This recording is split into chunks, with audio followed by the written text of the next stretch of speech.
Saudaraku, Rasulullah Shallallahu Alaihi Wasallam pernah mengingatkan, ketika Dajjal muncul, para wanita dilarang keluar dari rumah mereka. Mengapa larangan ini begitu tegas, bahkan lebih keras dibanding laki-laki? Assalamualaikum warahmatullahi wabarakatuh. Selamat berjumpa kembali dengan channel kami Galur Ulib, di mana channel kami akan membahas seputar kiamat dan kisah Islami. Terus dukung channel kami dengan like, subscribe, komen, dan bagikan agar channel kami terus berkembang.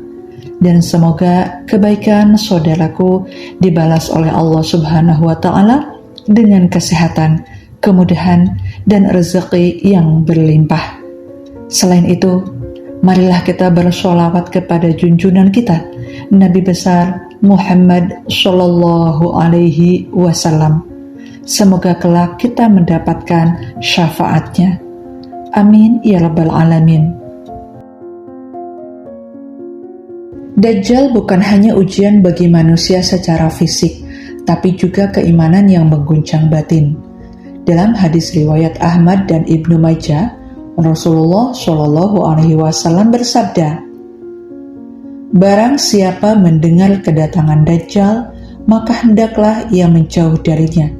Demi Allah, sesungguhnya seseorang akan mendatangi Dajjal, mengira dirinya beriman, namun akhirnya menjadi pengikutnya." Lalu, mengapa khusus perempuan dilarang keluar melihat Dajjal? Dari sisi spiritual, para ulama menjelaskan bahwa wanita memiliki hati yang lebih lembut, perasaan yang lebih dominan dibandingkan dengan logika. Ketika Dajjal menampakkan keajaiban seperti menghidupkan orang mati atau menurunkan hujan, banyak perempuan bisa tergerak oleh rasa iba dan kagum, tanpa menyadari bahwa itu hanyalah tipu daya setan. Dari sisi ilmiah dan psikologis, emosi perempuan bekerja lebih kuat melalui sistem limbik otak, bagian yang mengatur rasa empati dan kasih sayang. Itulah mengapa fitnah Dajjal yang memanipulasi perasaan akan jauh lebih berbahaya bagi mereka.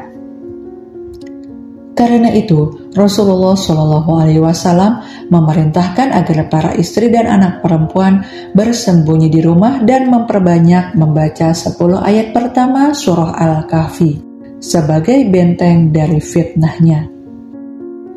Setiap mukjizat Dajjal hanyalah ilusi, namun kekuatan ilusi itu bisa menggoyahkan iman mereka yang lemah.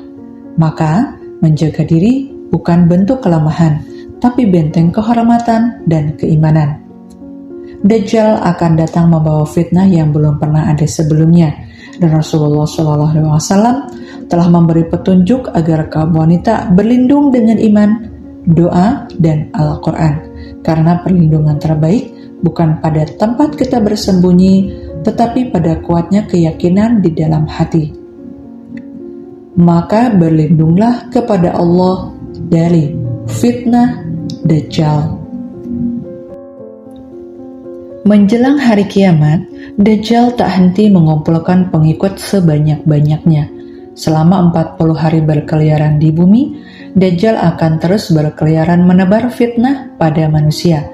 Salah satu fitnah Dajjal tersebut akan banyak ditimpakan pada wanita.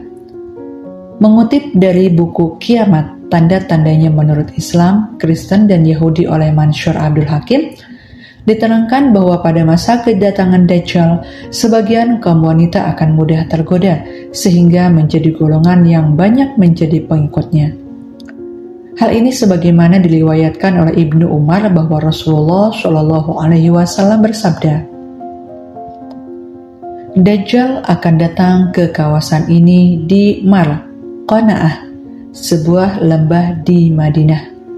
Dia datang dari Taif. Kebanyakan yang keluar mengikutinya adalah kaum wanita, sampai-sampai orang laki-laki mendatangi istrinya, ibunya, saudara perempuannya, bibinya, dan mengikat mereka karena dia khawatir mereka keluar menemui dan mengikuti Dajjal. Ciri-ciri wanita yang terkena tipu daya Dajjal. 1. Tabarruj dan suka pamer. Tabarruj adalah perempuan yang suka memamerkan atau melihatkan perhiasan mereka. Suka dan terlena dengan dunia dan bersenang-senang karena dorongan hawa nafsu dunia yang besar, melupakan dan berpaling dari akhirat. 2.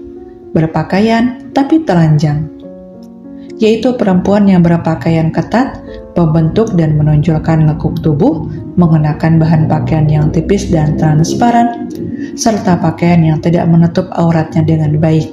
Sementara perempuan dalam Islam diwajibkan untuk menutup auratnya.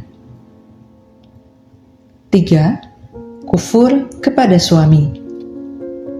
Masih sering mengumpat dan tidak bersyukur kepada suami atas apa yang telah diberikan.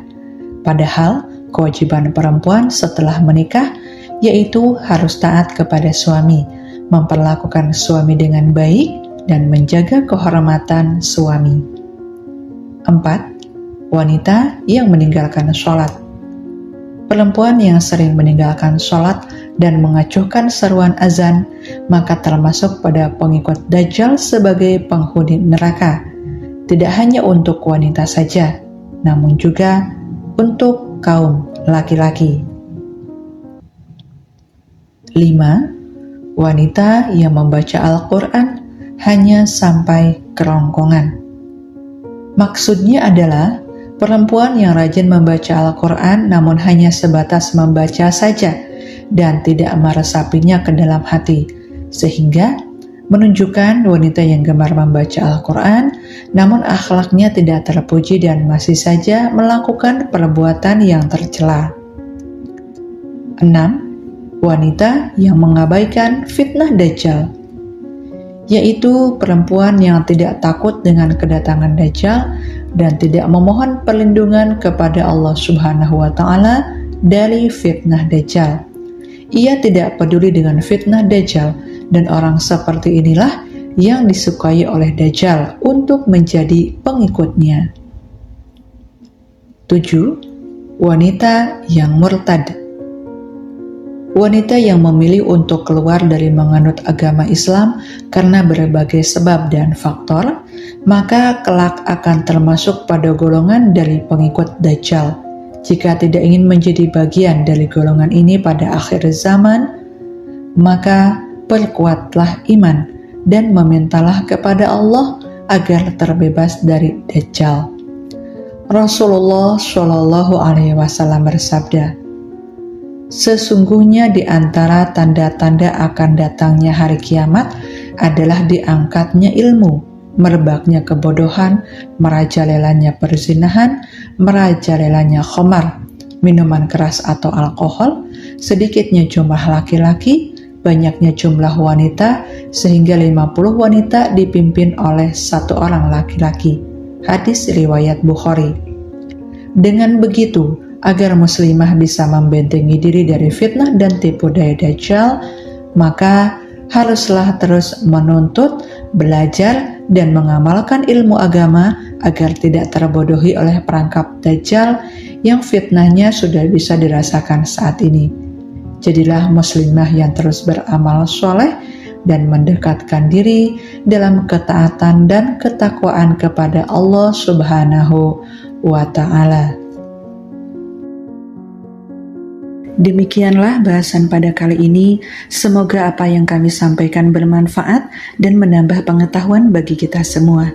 Terima kasih banyak atas waktunya. Sampai jumpa kembali dengan bahasan berikutnya. Assalamualaikum warahmatullahi wabarakatuh.